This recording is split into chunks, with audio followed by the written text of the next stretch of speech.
when you listen to your show, and for those that haven't listened, I mean, they're on Facebook and Twitter. We're going to drop in how you can follow this amazing morning show, which is, like you say, 10, 11 years you've been at it. Really, there's nothing off topic because you never know what you two or your morning show is going to get into. So how does that planned? I mean, there's got to be some structure. We all think it's probably ad lib. You all sit around and read the newspaper. But what kind of planning is your topics of the day and some of the things that you throw to the audience to talk about? Is it done the night before, the morning? How does that structure? Well, some of it is done the morning before. After 9 o'clock, we go into the office and we'll talk about things that maybe we read online that day, some things that maybe are happening in our lives that we want to bring up on air. But we don't want to plan too much. You got to have something planned just in case nothing happens. But the time between 9 a.m. and when you go on the air at 5 a.m. the next day, I mean, anything could happen, right? Stuff happens. Stuff happens to you in your personal life. Stuff happens in the news.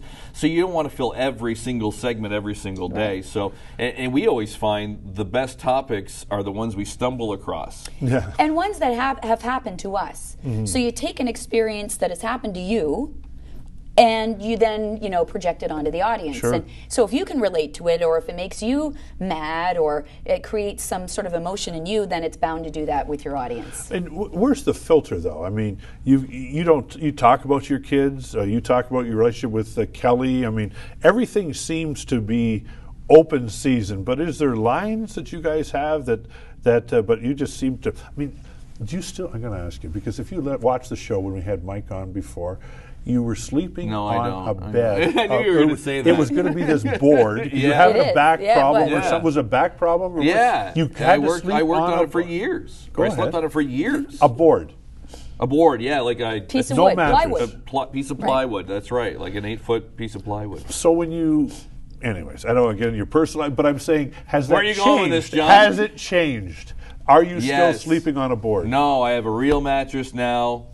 And it's good. Okay. Yeah, we're all good now. Getting a good night's sleep. So and the back's fine too. So Kelly's part of the show. You're significant, as well as your kids. Is that okay with everybody, or you say, Mom, don't you ever? I mean, your kids have even been on the show. Yes, they have, and sometimes they like it, sometimes they don't. It depends on the topic. That's right. Yeah. So those topics are probably between 5 and 7 in the morning. You got it. But you know what happens now is they go to school and their teachers have been listening before that. And, Sarah will come home later in the day, the door slams, Mom, I heard you talked about me again today.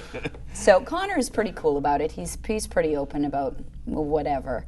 But, and it's great to talk about your kids, again, because, a lot of listeners have kids the same age. Sure. There are problems with, Connor's he's at 15 now, he's getting in his teenage years, and the difference between raising a boy and a girl, I mean, there's never a shortage of things to talk about. I'm finding now, though, that I've been home for these last few months, how lucky I've been not to be there in the morning to wake them up every day, because, man. It's much easier going to work. It is, and avoiding all the drama.